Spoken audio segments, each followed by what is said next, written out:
Good morning, everybody. As is always the way with theatres like this, I can't actually see you, so I'm sure you all look terrific.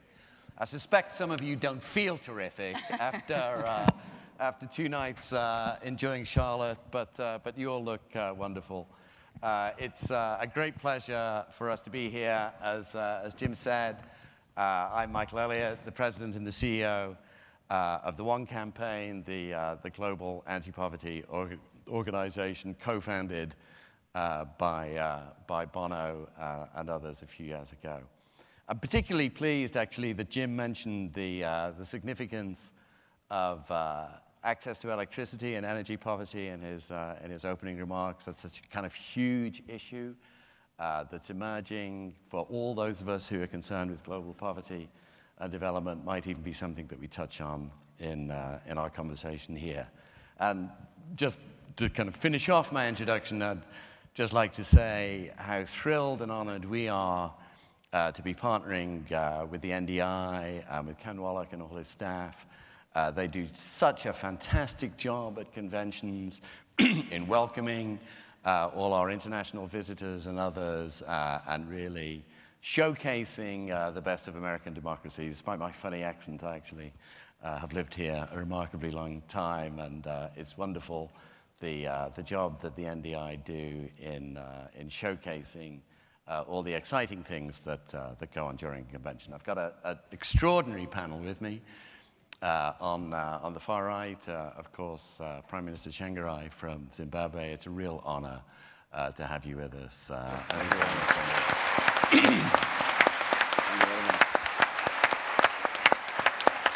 Next to me, one of the grand, wise, middle-aged men of Washington, Senator Tom Daschle, former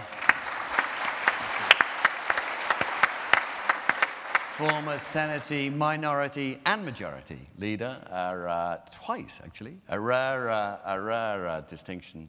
And as anyone who's followed American politics over the last 25 years knows, one of the extraordinary voices of good sense on many, many issues of US and international politics. And I'm very proud to say a longtime supporter of the One Campaign and co-chair of our One Vote campaign, which is bringing issues of international development before the electorate this year. On my left, a person who, as they say, really needs no introduction, just an extraordinary singer, actor, and, believe me, astonishing activist who supports so many organizations. The last time I saw you, Ashley, I think was at the ICRW dinner in Washington, D.C., Ashley Judd.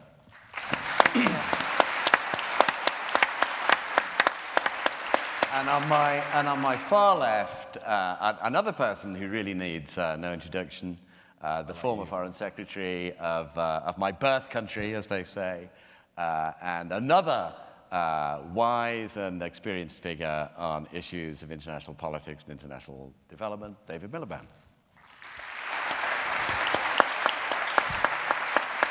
So Prime Minister Tsvangirai, let's start with you. When you became Prime Minister of Zimbabwe, the country was a byword for misgovernment and ruin, with an extraordinary set of problems facing it.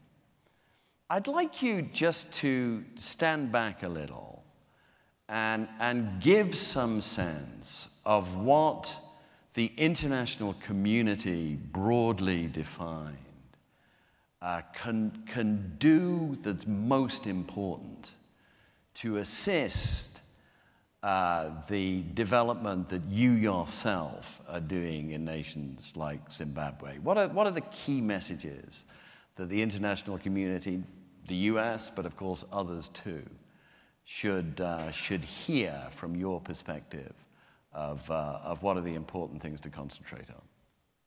Well, thank you very much. It is a pleasure to be at this convention. It's the first convention I've attended, and as I was saying to some people, it is a convention with an American touch, but there are definitely lessons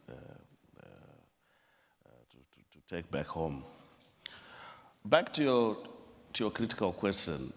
Poverty and development is a condition sometimes which is taken for granted, especially in our African context.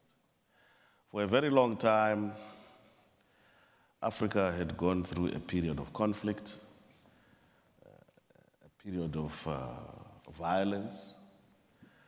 But guess what? Over the last 10 years, there has been a paradigm shift from that negative perspective, from what we call Afro-pessimism. This is a continent which is hopeless. This is a continent which can never pull its bootstrings together. I think there's been some positives because of one condition. I think leadership plays a very important role to define whether a country comes out of poverty or it stays in poverty. And there's been significant leadership changes on the African continent. All the indices will tell you the rate of HIV infection, the rate of poverty, malaria infection, all the diseases. These are alarming statistics. But I can tell you that with the help of the international community, people can address these issues. But it takes also the national leadership to define the priority areas of intervention. I remember when we came in as an inclusive government, we had cholera outbreak in the capital city. Now that's a 13th century disease, which should not be in a modern economy be facing that. But with the help of the international community, we were able to arrest it. What was the basis of intervention? We need clean water. But Harare had no capacity to provide clean water. So we had to make sure that clean water was made available, and the disease ended. We had hospitals that had closed for almost 10 years. Referral hospitals, clinics. But guess what? With the help of the international community, we can now talk of a very effective health delivery system in the economy. We had schools that had closed for almost 5-10 years. Now, with the help of the international community, we were able to print 15 million textbooks for both primary and secondary education. And remember, Zimbabwe has the highest literate rate on the sub-Saharan Africa. Right. So my appeal is help us to help ourselves. That is the most effective way of empowering local communities to deal with the conditions that they face. I know people talk about money. Yes, finance is important. Resources are important. But I definitely believe that capacity of local communities to deal with their own condition will go a long way in a sustainable way to deal with the conditions that they face. And I think that is the challenge that Africa faces. But it takes leadership, it takes policy to direct not only the resources, but the whole communities to address some of their basic requirements. That has been the experience of Zimbabwe. And I can tell you that Zimbabwe has moved away from this precipice that we were facing 3, 4, 5 years ago to a promising country. And just to take your last point, that Zimbabwe has moved away from the precipice, this year, of the 10 fastest growing economies on the planet, 6 of them will be from Africa. So it's not just Zimbabwe that's making progress, and it's not just Zimbabwe where one can see a move away from Afro-pessimism, right? Yes, certainly. We have moved away from this pessimism to optimism.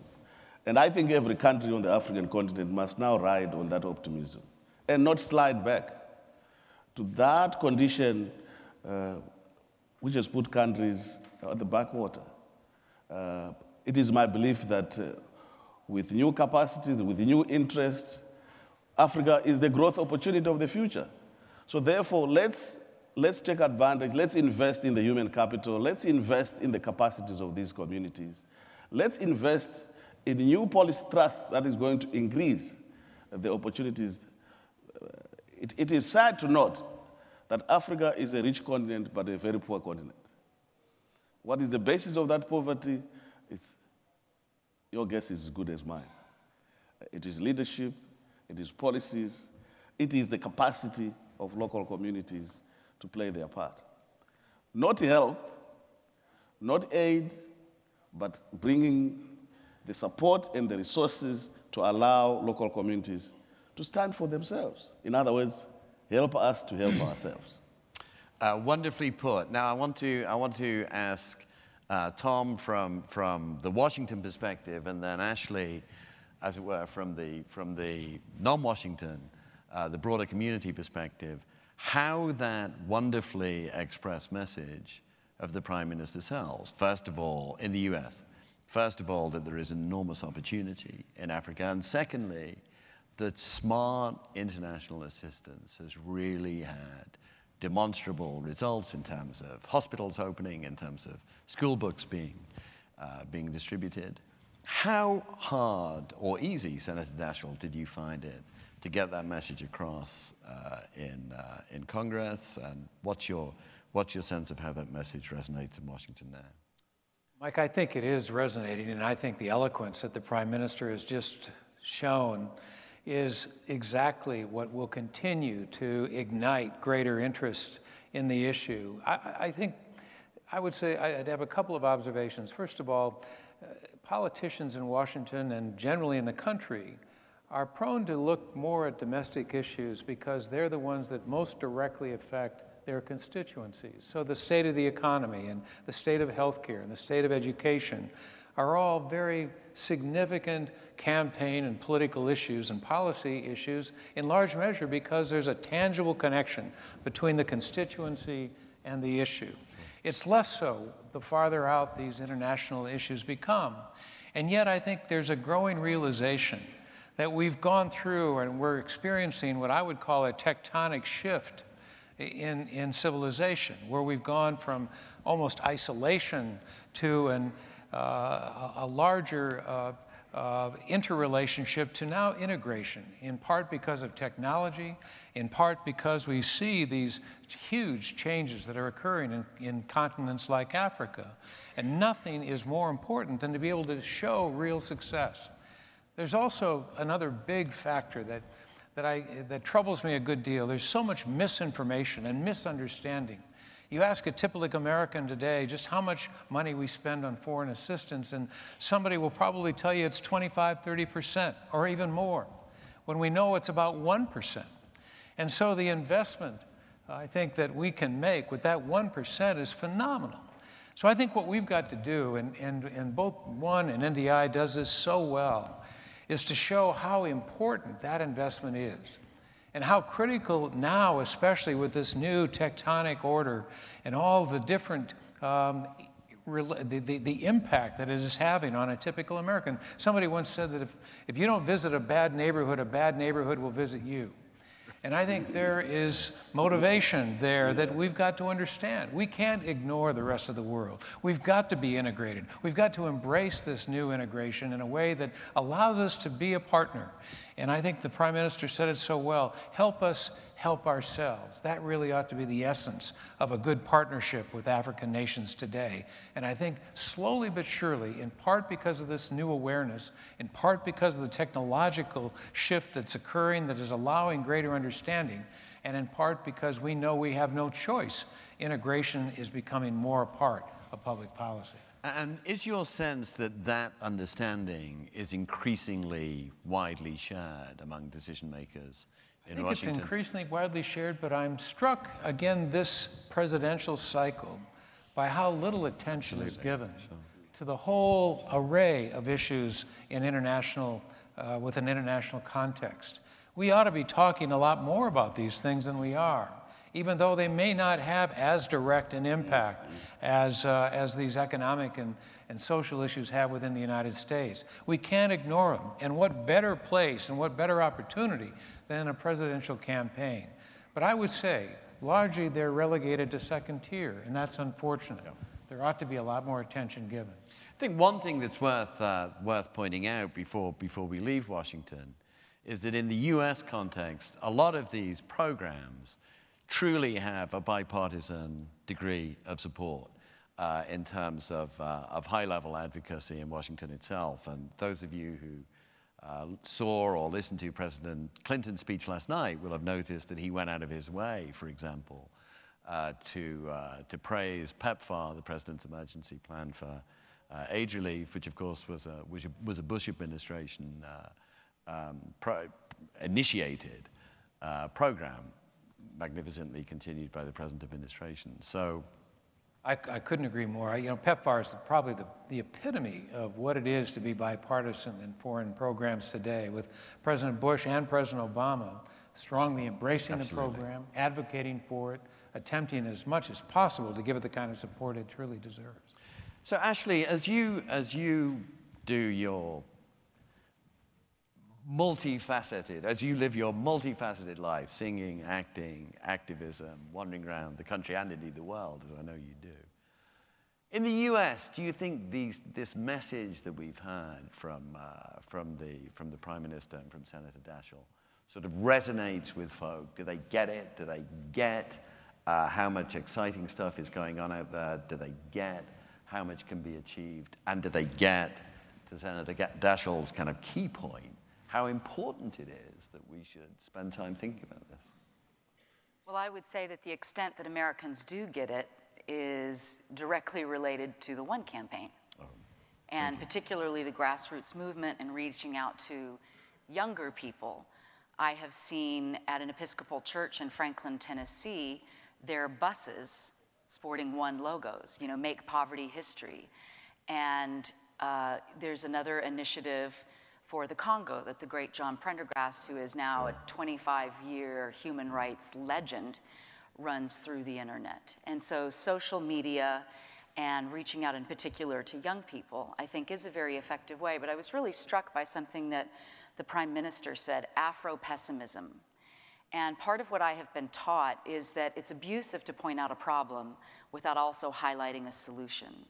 And some of the problems are so extraordinary that it can be difficult to identify the hope. And to me, that's where the use of narrative comes in. And narrative can be placed in multiple mediums. It can be a story that's told one-on-one, or in my case, for example, when I began traveling with Population Services International in 2004, and they had a lot of confidence in me, and the first, literally, program visit I did was in the notorious brothels of Phnom Penh, Cambodia. I didn't know what to do. Like, what was I doing in a brothel? So I sat down and I hugged people, and they lied in my lap, and they cried, and I cried, and then I went home and I wrote about it. Because the grief and the trauma was so much bigger than I was. I didn't have a place inside of me to put it. So I started writing it down on the page, and thus began my process of enshrining these sacred narratives that I had been entrusted with by my fellows, and then coming home to America, whether it's the National Press Club or CNN or Extra or through the book I published, and sharing with people these individual stories.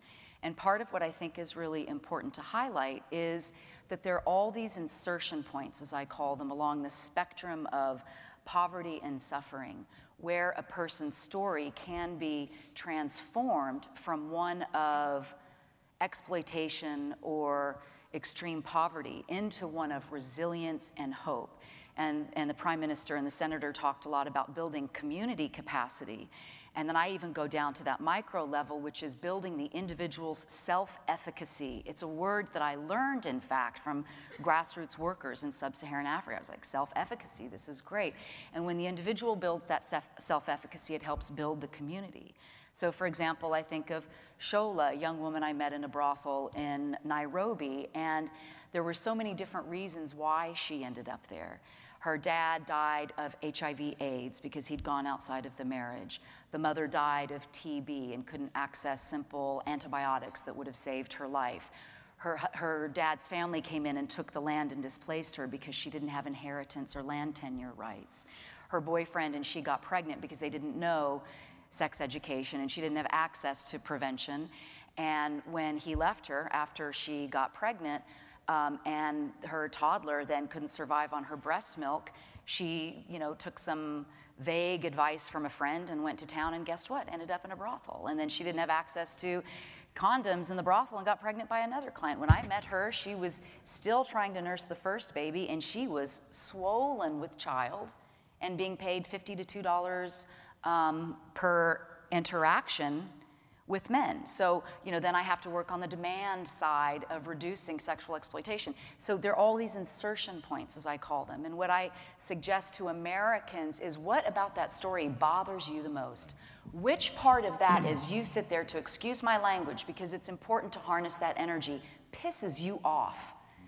And then work from there, because I think that when we leverage our souls, when we leverage our core passion, that's where we can do the most work, and that's where our work is sustainable, because it can be difficult when there's a cholera outbreak, and that shouldn't even be on the face of the planet to get hopeless again. So we have to find our own sustainability in the effort. I think we're being...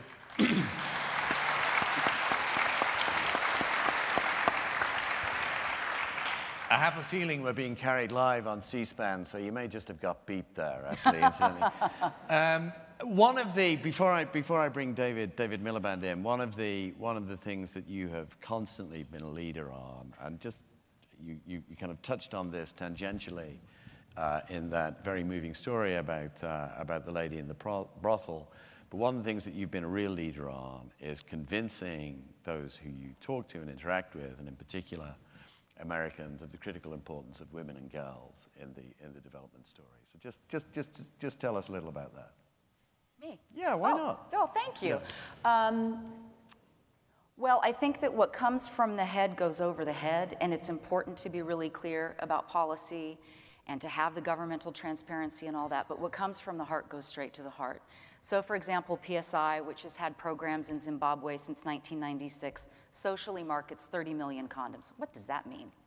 And we now socially market female condoms, about 1.3 million.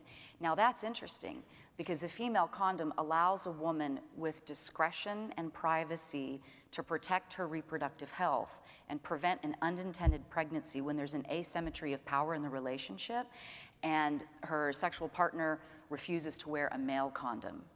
So girls and women still, I mean, I think that for me, the sort of crucible on which, and to go to the Prime Minister's question, how did we get here? Colonialism and racism and resource pandering. I just was at Buckingham Palace to do a tour, not a place that I ever thought I'd find myself. And there was this portrait of King Leopold, and I told him off and told 40 people who were standing on the doorway about what a jerk he was. So that's how we got here. And then one of the many reasons why we stay here is gender inequality, and our Secretary of State does a fantastic job saying, you know, when we don't help 50% of the world's population fulfill their potential as human beings, as economic agents, then we're constraining growth. And whether it's the female condom or helping a woman who's a micro-entrepreneur, which gives her dignity, which gives her status, which gives her an identity of which she can be proud, and help her learn how, when she's selling her manioc, to also sell point-of-use water purification solution. She earns a little money for her family. She creates self-drinking water for her family. Diarrheal disease is one of the largest killers in the world of children under the age of 5. Did I do a good job? Am I done? You're doing the job great. You get the idea. You get the idea. David, help us sort of pull back a bit and look at this from a sort of global perspective. Although successive British governments have been leaders in poverty and development, I don't want you to kind of dwell on Britain, but more sort of, you can if you want, but more kind of pull back and look at this from a global perspective. And what lessons have we learned over the last 20 years about, if you like, how poverty relief and health interventions are just one part of a bigger story of how we can all do development? Well, thank you very much, Mike. It's good to be here. I'm very honored to be on this panel.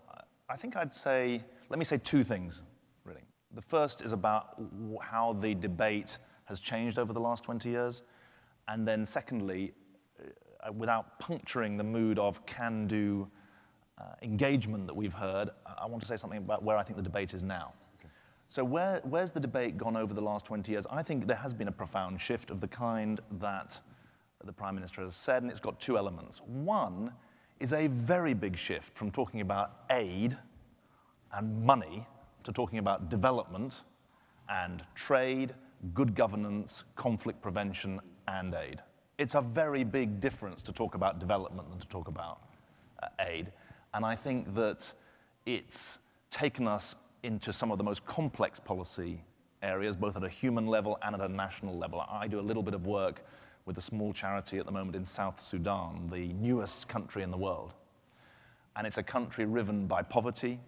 It desperately needs aid, but of course it's one of the resource-rich countries of Africa. It's got a massive conflict problem of deep and historic proportions, and it's obviously got a neighbor with whom it has very, very difficult relations. So it embodies at micro level what it means to try and shift from a humanitarian agenda that's about aid towards a development agenda. So that's one part of it, but there's also something else that's very significant. I think it came out of the 2005 Gleneagles G8 summit, and that's about shifting our thinking from just talking about the responsibilities of the West to talking about the responsibilities of African countries. Let's take Africa as our focus. It's about leadership. The new Economic Partnership for African Development was explicit about the responsibilities not just of donor countries, but of recipient countries. And that is especially significant in a world where 70% of the world's poor live in middle-income countries. We're not just talking about helping poor countries, we're talking about helping poor people in middle-income countries. So, point one, from aid to development. Point two, mutual responsibility. And that's where I think the debate has gone over the last 20 years. But let me say something else, which I think is we've got to be honest about, especially if we're Western politicians. I don't know if Senator Daschle would agree with this. But my perspective is that the West is on the retreat from the world at the moment. Western governments are on the retreat. This isn't a good time to be in politics arguing for international engagement. That's partly born of humility out of military campaigns that have dashed many hopes, but it's also about the fact that people have got focus at home, and let's be honest, they've got a bit of donor and development fatigue in among too many Western electorates. And so I feel that we've got a fight on our hands to maintain, never mind take forward, the commitments that Western governments have made. Remember, no Western government represented here, and I think only two in the whole of the West, are meeting the UN aid target of 0.7%. I think the US figure is 0.1% of GDP, goes to aid. The UK figure rising, 0.4, now 0.5%. The Millennium Development Goals, we're off track, not on track. And I think we've got to be honest about that. We've also got to be honest that as the West is in retreat, other developing countries, notably China, are advancing their development agenda. And there's a whole new debate to be had about how countries like China, also some of the richer Middle Eastern countries in the Gulf, are engaging. They're giving money, but they're giving a lot else. And they're doing it for a whole range of reasons. And I suppose my message, therefore, is that we've got to really look at the policy issues that are raised by this shift from aid to development, but we've also got to look at the politics. Right. And the politics takes us back to campaigns like the One campaign, because the truth about the situation in Britain, where we've gone from a situation where under the Thatcher government between 79 and 97, the aid budget was halved, to one where under the Labour government it was doubled, and the new Conservative government have felt that a critical part of their detoxification was to maintain Labour government's commitment to aid and development. Now, let's be, without wishing to break the bipartisanship, that is a contrast with where the main opposition party, the Republican Party, are going in this country. And I think it's important to recognize that it's in civil society that there needs to be more political pressure developed. Because it's fantastic that in Tennessee people are having one logos, but all of my political instincts tell me there's a big job to be done, not just in the United States, but in a host of Western European countries who, if we're not careful, are going to be turning back rather than reaching out to engage both with the the countries in need, both with the people in need and with the new partners, whether China or others, who are going to be a big part of the agenda on conflict prevention, where just for information, the Chinese are now the big peacekeepers in Africa, much bigger contributors to peacekeepers than Western countries, big aid donors as well, have got a big role in conflict prevention. So I think we've got a lot of thinking to do about the politics as well as the policy. Fantastic. Lots and lots of thoughts and ideas that we can play with in the remainder of the session. I should say that in a while I'll be asking the audience for questions. There are two mics that I think are, well, I can't see them because it's dark, but anyway, there are two fixed mics and we'll find them. We'll find them later on. Can they just put up the lights? We'll find them later on. Can't they just can you ask them to put up the lights? Then we can see. And then we can see the audience? Yeah. We'll find you. Senator Daschle, can you just pick up David's challenge, as it were, is it difficult right now to make this case? Is there a retreat of Western governments from engagement in this? Do you find it difficult to make this case? I think he's absolutely right. I see it here in the United States. It's driven in part by the things David mentioned. First, the economy. The state of the economy here is very weak, and obviously we want to continue to see it grow. And the attention, the focus, politically and policy-wise, has been on how do we do a better job of putting our economy back into a position of greater strength. The other thing, is, as he mentioned, is the experiences we've had in Iraq and Afghanistan in particular. And I think a determination on the part of a lot of people in this country not to be engaged as a result of the negative experiences in those countries. The one thing I would say, that I would draw a distinction in part between the governments and the private sector with regard to development enthusiasm. I find a lot more private sector enthusiasm and willingness to be engaged and exploration of opportunity than I've ever seen before, motivated in part by what China's doing, a recognition that China's already out there in many countries, almost ubiquitous in their presence as they continue developmental opportunity, but I think also a recognition that with limited resources and the degree to which developmental assistance is good for this country, that public-private partnerships are becoming much more a part of the equation than we've ever seen before. And that's probably a very positive thing. But clearly, as I said earlier, there really isn't much of a political debate about how we go there and what it is we need to do to engage this country in a more concerted and effective way. Driven in part by bad experience, driven in part by the economy, but also a recognition that others are beginning to take more of a prominent role. Boy, Tom, I do think your point about private sector involvement is a really important one for people to think about. I mean, when I kind of go around the US and the rest of the world too, I'm constantly struck by industrial leaders, by service industry leaders too, who really see, this is a 20-year-old story now, but who really see the developing world as the place where they're going to grow, as a source of dynamism, as a source of innovation indeed, and who are hugely excited about the potential for growth there. And I do think to an extent governments in the West of the world are a little behind actually their private sector partners in recognizing this. Prime Minister, I want to come back to you because David Miliband made a couple of points, and I could see you listening very carefully to what he was saying. First of all, on the importance, the recognition in the last few years that it isn't just aid, in inverted commas, that it's important. It's things like good governance within the South, within countries of the South.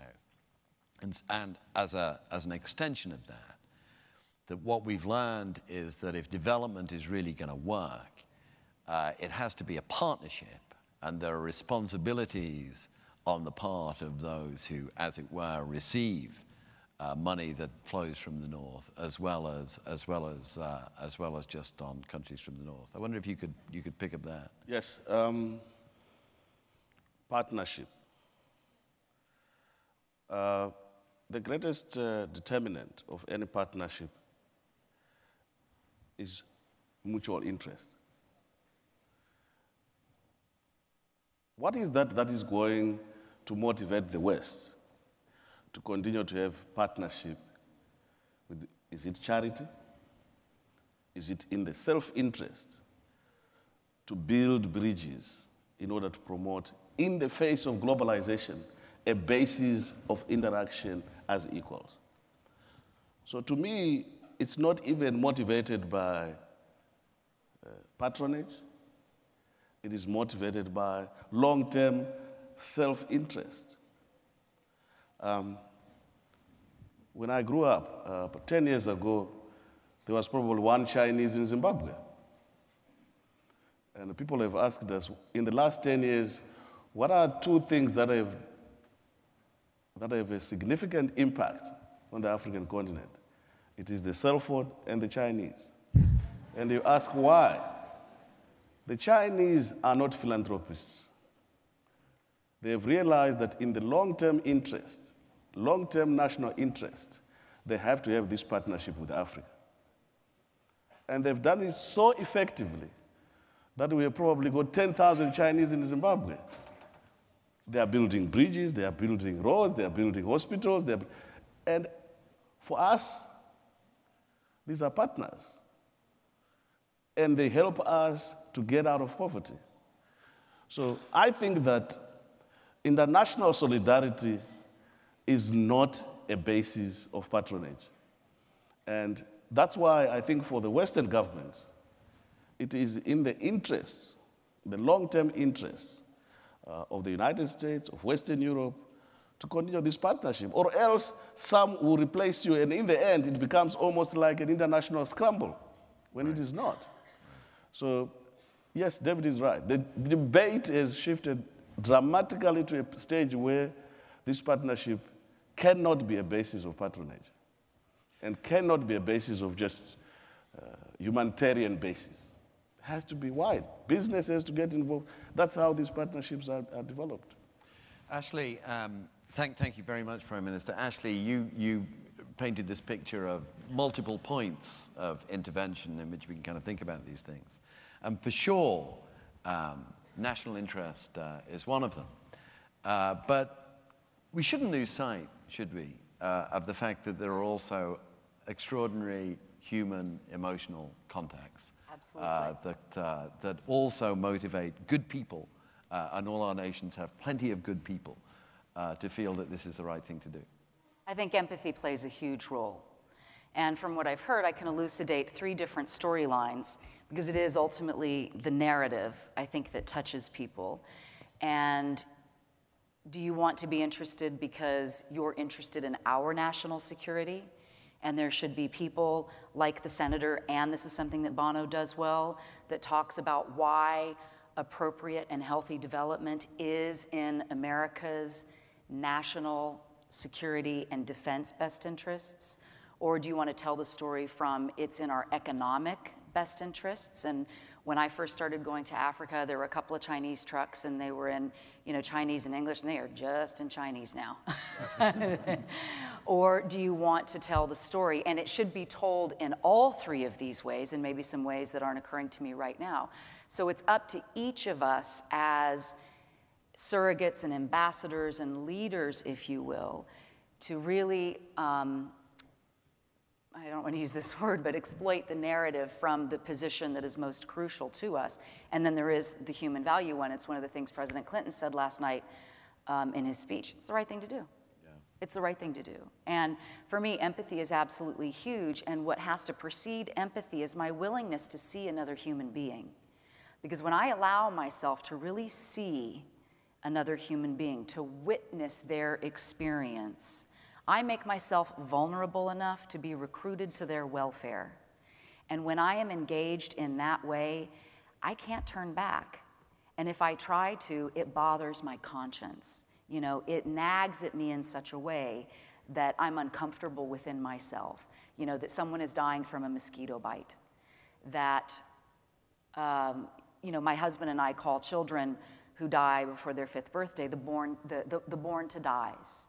Because they're born, they suffer, they die. And I think a lot about what it means to starve to death. That is a long, agonizing process. It is not a 2 or 3 week deal.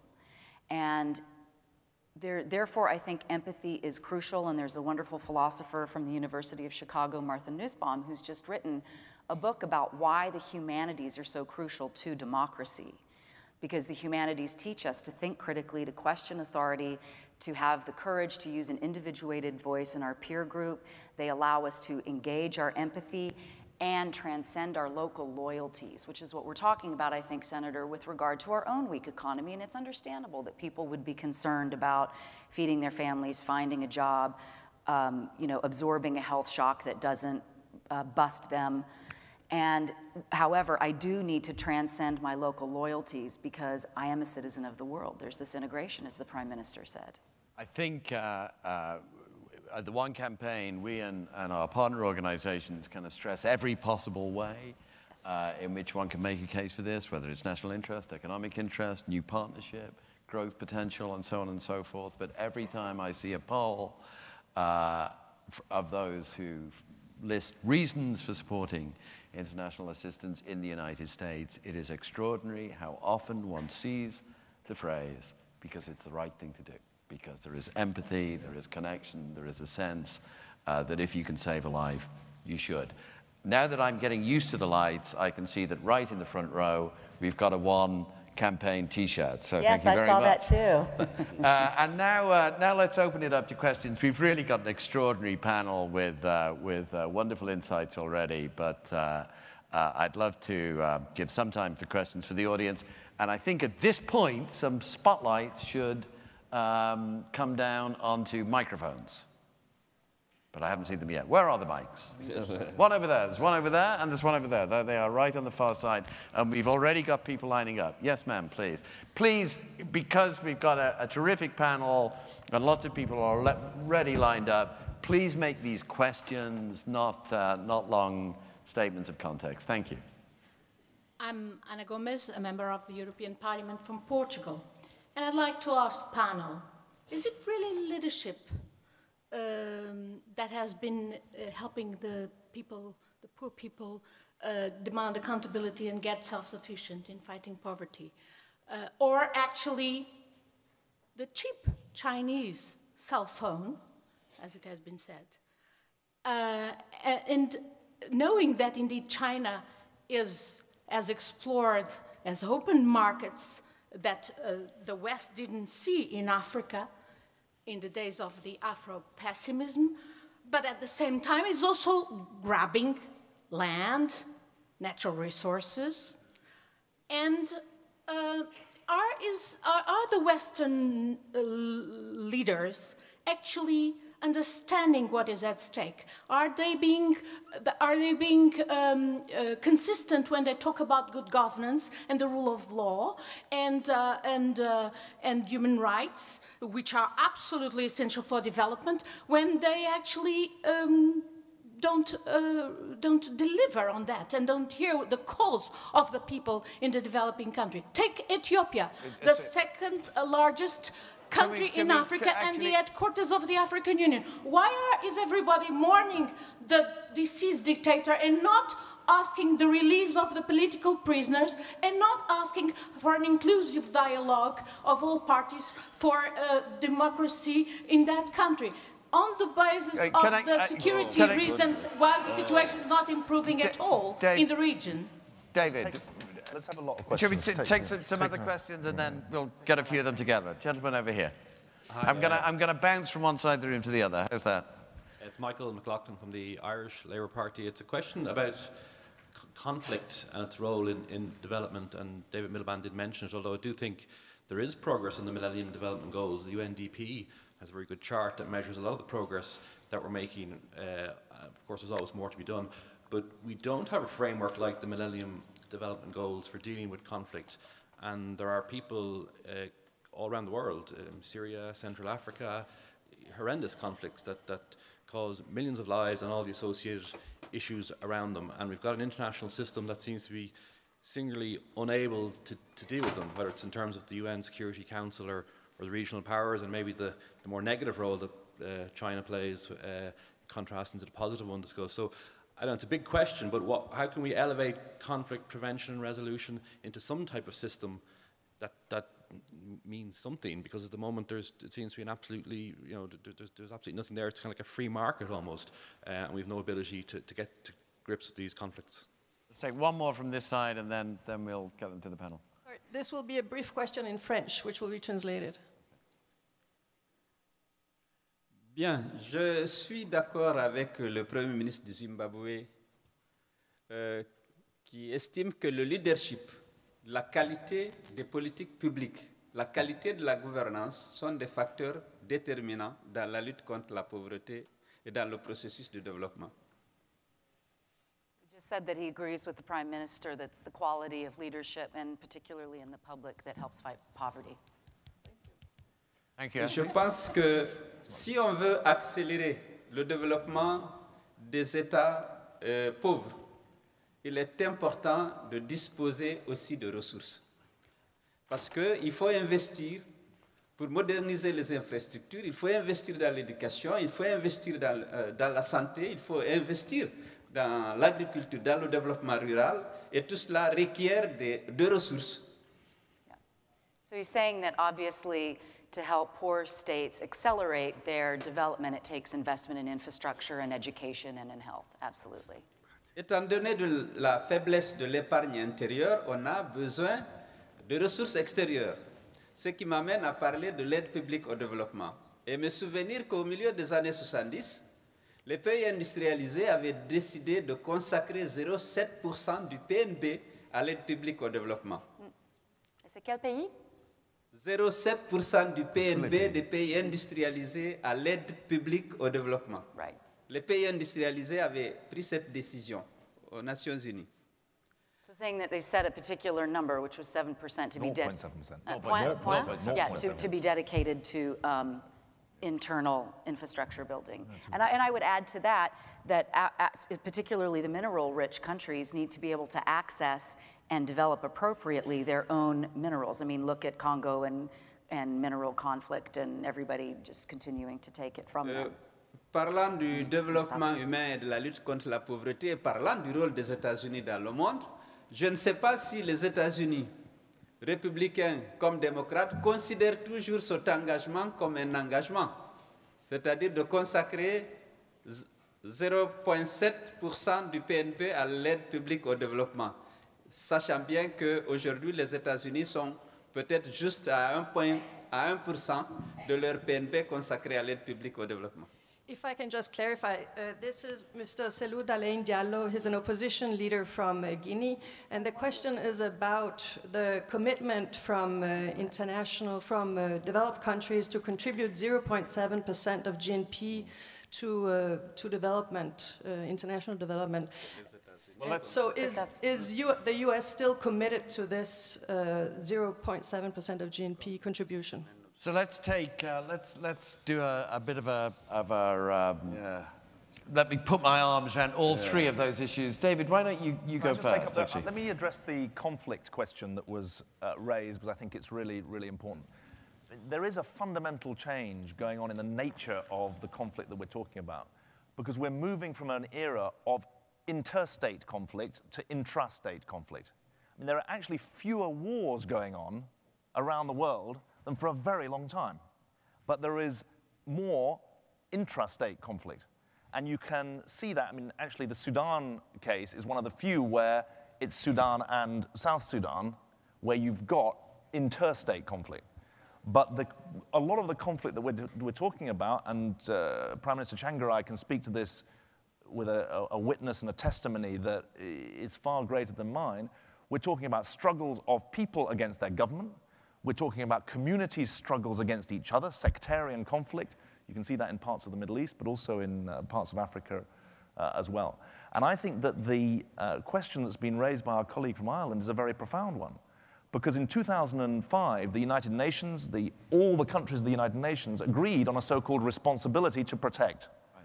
That when a government wasn't protecting its own citizens from abuse either by their neighbors or by agents of the state, then the international community had not just a right to intervene, but a responsibility to intervene. Now, the truth about that commitment, the responsibility to protect, is that there is a lot of buyer's remorse among many countries about that commitment. You've seen that in the Syria case with the Russian and Chinese vetoes, but frankly, there's quite a lot of buyer's remorse in the West as well about that responsibility. And I think that if the renewal of the MDGs provides us with an opportunity to get into these questions of conflict and its nature and how it's tackled, I think we will make some important progress. Just a very small coda. I didn't want to suggest that no progress is being made towards the MDGs, but we're not on track to hit them by 2015.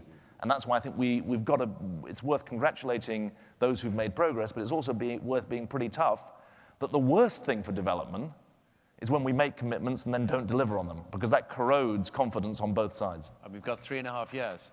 And we've got 3.5 years, so we should, 3.5 years to kind of make sure that we kind of keep our pedal to the metal, keep our foot on the gas, and make sure that we make progress on as many of the Millennium Development Goals as we possibly can. Prime Minister, though, you come in too on this issue. The lady who posed a question, I don't know whether it was a comment or a question, sort of drifted out to a real focus. I don't know what she was really trying to focus on. But I can summarize to say perhaps her concern is what is the level of accountability by African leadership to their populations? I sit here as a product of political conflict, not as a product of military conflict. The what David Miliband said, the intra-state conflict, brother against brother. Yeah. It is the responsibility of citizens to demand a governance that advances their interests rather than to allow outsiders to come and resolve for them.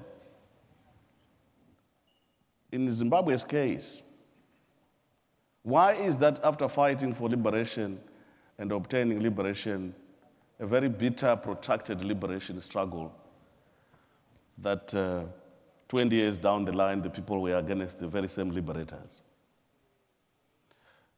It is because people have confronted their rulers and said, this is not what we fought for. And therefore, we have to do something to save ourselves. But when you do that, there will be those that will be on the side of resistance against such national effort, and there will be those who will be determined to have an accountable and transparent government. Now, it reaches a moment when the two forces have to engage in what President Clinton said last night, constructive engagement for the sake of advancing their country forward. Otherwise, there will be no winner once this conflict is advanced. So I want to go back to the question, is there a universal mechanism for conflict resolution? Why did we set up the UN if we didn't have a proper system of conflict resolution? I think the United Nations has the responsibility of designing that. Because if it fails, why did we set up this universal body to deal with conflicts that arise from time to time? Of course, there will always be conflict. The issue that the lady is raising about Meles Zenawi, dictators will always be there. And to break that cycle of dictatorship, it means both national effort and international effort must be exerted in that particular country. The Ethiopians came out of a dictatorship by Mengistu. Throughout Mengistu, and they replaced what they consider to be a dictator with another, what they consider another dictator. So it's a vicious cycle that one needs to break. The positive thing is that there are more and more democratic societies emerging out of Africa than less. And that's a positive development. We isolate the individuals that continue to abuse people because of our peer pressure, because of the demand for a more democratic and open societies. To me, that's how you minimize the level of abuse against your people. And in the long term, I am sure that Africa will emerge stronger, as is already being demonstrated. Much stronger, much more democratic, and much more accountable to their own societies. And in that process, we'll be able to exploit their resources for the good of their own people rather than for the individuals. Very good.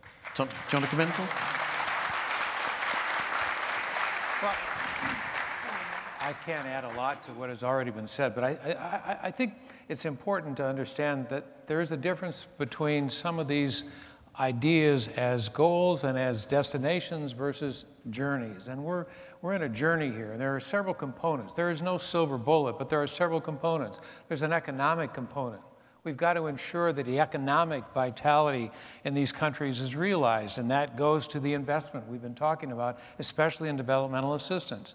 There's a political component. We've got to build institutions for the rule of law that don't exist in a lot of these countries today, which lends themselves then to dictatorship. There's no vehicle for expression, no vehicle for participation. So we have to build the political infrastructure. That's number two.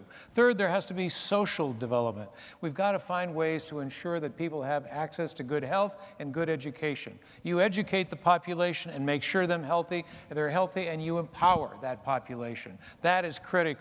And then finally, it's agricultural and resource. We've got to be able to feed the people. We've got to do it in a sustainable way, and that means finding new ways to ensure that we have agricultural productivity and water resource sustainability to allow this to continue for generations to come. But all those components are absolutely essential to getting this job done. There's no silver bullet. Ashley?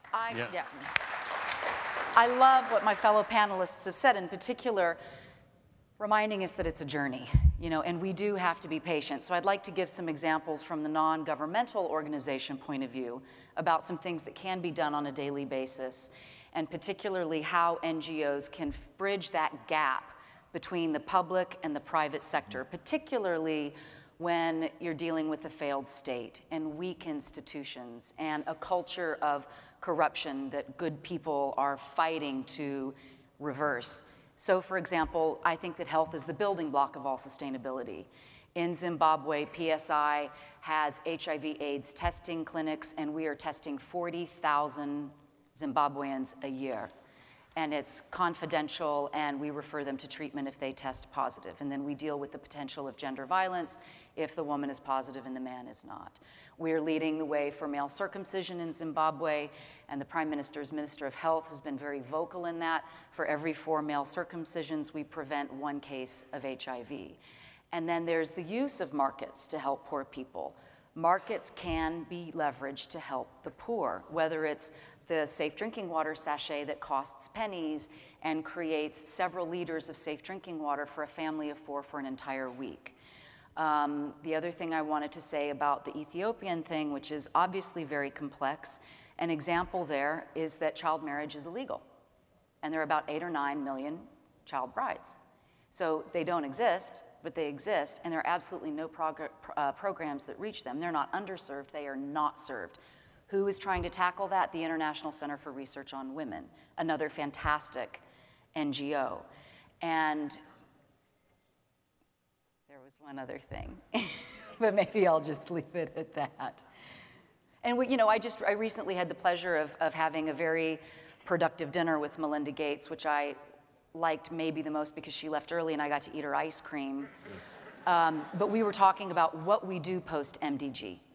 What is the next goal? And some of it was about, different forms of accountability for conflict resolution. And, I know what I wanted to talk about, ending impunity, this issue of weak or failed institutions. So, for example, obviously Rwanda was completely flooded after the genocide, and what did they do? The great Senator Nyumba, who President Kagame called back from Uganda, she resurrected the Gakachi courts, the very traditional rural court system where genocidaires were able to sit trial side by side with the families of their victims. Or there's a group in Eastern Congo that is helping victims of gender violence go through the justice process from the moment they're identified as a victim of gender violence until the conclusion of that legal process.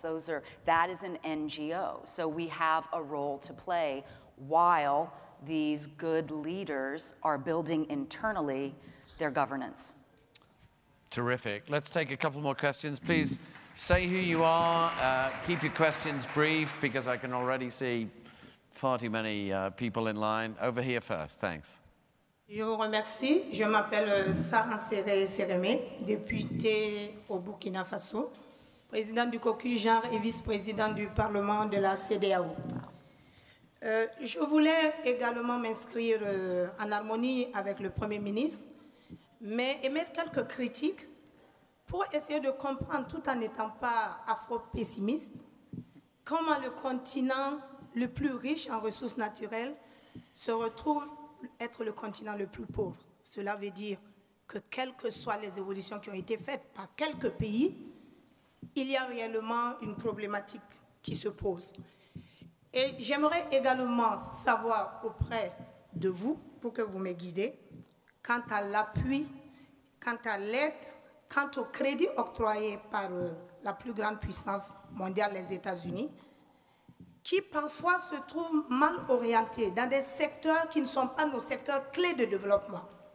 Je parle par exemple des technologies que nous aimerions qui nous soient transférées, l'appui exact dans l'agriculture qui est un secteur clé de développement et évidemment un investissement, disons, sûr et un investissement responsable. Nous ne sentons pas cela. Nous voyons que même aux États-Unis ici, la solidarité interne est une problématique, puisque nous avons vu avec Medicare et autres, qu'est-ce qu'il y a comme problématique. Si on ne peut pas aider les pauvres aux États-Unis, quand sera-t-il d'aider les pauvres sur le plan international? Donc cela suppose que moi, je ne reste pas afro-pessimiste, mais je souhaite un accompagnement responsable du pays le plus développé, de la plus grande puissance, pour nous aider réellement, au-delà de la bonne gouvernance qui est tout le temps rabâchée, mais qu'on nous aide réellement dans les secteurs de développement clés de nos économies. Je vous remercie. If I can just summarize briefly, the honorable member of parliament is from Burkina Faso in West Africa, and she identifies with what was said by Prime Minister Morgan Tsvangirai about the need for us to go beyond Afro-pessimism. At the same time, she says that she would like to see more support and solidarity in the priority areas for Africans, for example, agriculture, which she thinks is a priority area, as opposed to receiving assistance in areas that they don't need. What are your thoughts on that proposition? Why don't y'all do agriculture? We all do agriculture. Go. We certainly do. I mean, one of the great campaigns of us at the One Campaign is to make the case, not just in the United States but around the world, of the critical importance of investment in increasing agricultural productivity. In my own view, there's a 20-year period in which a lot of the international agencies sort of forgot about agriculture and sort of forgot the extent to, do you agree, Tom? And sort of forgot the extent to which it was the single best, most effective way of lifting communities out of poverty. Definitely connected with the gender question, Ashley, that you spend so much time thinking about, because so many farmers in the developing world are women. So one of the things that we at the One Campaign and many of our partner organizations have done in the last couple of years is to really emphasize the importance of investment in agriculture, investment in food security, critical investment in reducing childhood malnutrition. And I thought we made great strides on that at the G8 summit in Camp David this year, and we very, very much look forward to the British government, which is chairing the G8 next year, to continue the progress that we made. And if there's one thing that I could do, if I could snap my fingers and make farming sexy, make farming attractive to young men, to kind of stop them thinking that the only future was in the big cities, that would be a wonderful thing to do. I'm getting a red light, actually, but what about the use of cell phone technology in farming? I mean, that's a big deal, and that also goes to the Prime Minister said I think cell phones and Chinese investment are the two things to keep an eye on. Agriculture. I totally agree food security is a priority. I have no problem with that. What has been the problem is that we have not been able in Africa, with that abundance of land, we have not been able to deal with land security of land, of land tenure. And what has now been happening is that we have gone back in the cycle of subsistence versus subsistence. If we can deal with the question of land tenure and provide security of tenure, there will be investment in agriculture. And that agriculture will start even ballooning beyond even our expectations. But if we continue with the traditional communal land ownership systems, I want to tell you, we will not go anywhere. I can squeeze, David, did you want to come in? I can squeeze one more question in, but it's really, really got to be short over this side. But that's a lot of pressure. Yeah. My name is Edie Garwood. I'm with Amnesty International. And I appreciate the discussion on poverty and the different factors that go into it. I'm introducing the elephant in the room, the one place on the face of the earth where there's an area where there's man-made poverty, where 8 out of 10 families are being forced to depend on outside aid, where only 5 to 10% of the water is even drinkable, where well over 50% of the population are children. I would like to ask specifically, although I love Ashley, but the people in this room and on that stage that have the power to end the blockade on the Gaza Strip, what they're going to do about that. This is a man-made situation, keeping 1.6 million people in poverty without access to proper medical assistance or education. And please, in your responses, I know I can't stop you from using the word security, but I would ask that you look past that, because we have been told by Israeli officials that that is not the reason for the blockade. It's an economic pressure on the administration there. Let's give David, do you want to? Well, I think it's very powerful for the lady to have raised it. I went to Gaza last October and saw for myself the kind of conditions that the lady has discussed. 80% of people living on UN food aid, but not a place where money isn't circulating. In fact, huge amounts of money are circulating. They are the tariffs that are applied by the Hamas government to those who are running the tunnels. So it's not just that there is a moral problem with the blockades, both by the way, on the Egyptian side and on the tunnels are obviously on the Egyptian side, but the blockade is both from Israel and from Egypt, notionally. But the tunnels are ensuring that you've not just got something that's morally indefensible, you've also got something that is economically and politically perverse, because the tunnel running trade is delivering massive amounts through those tunnels, including weapons, by the way, and cars. We're not talking about people sort of crawling on their stomachs to get through these tunnels. We're talking about very big, organized trade, and we're talking about a taxation system that is very well organized. So it's an utterly perverse policy, if you do care about the security both of Israel and of Egypt, by the way. So I would very, very strongly support what you said. The tragedy is that the people of Gaza are actually forgotten in the debate about a two-state solution in the Middle East, which is the best guarantor of Israel's security and actually of justice for the Palestinians. You know, I spend a lot of my time moderating panels at conferences all over the world, and I think, you know, I'm a pretty good judge of when an audience has had an extraordinarily talented, emotionally engaged, challenging, and sophisticated discussion of an issue. And I think that the Prime Minister Tsvangirai, Tom Daschle, former Foreign Secretary David Miliband, and Ashley Judd have taught us, have entertained us, and engaged with us for nearly an hour and a half, and I'd love you to give them a huge round of applause.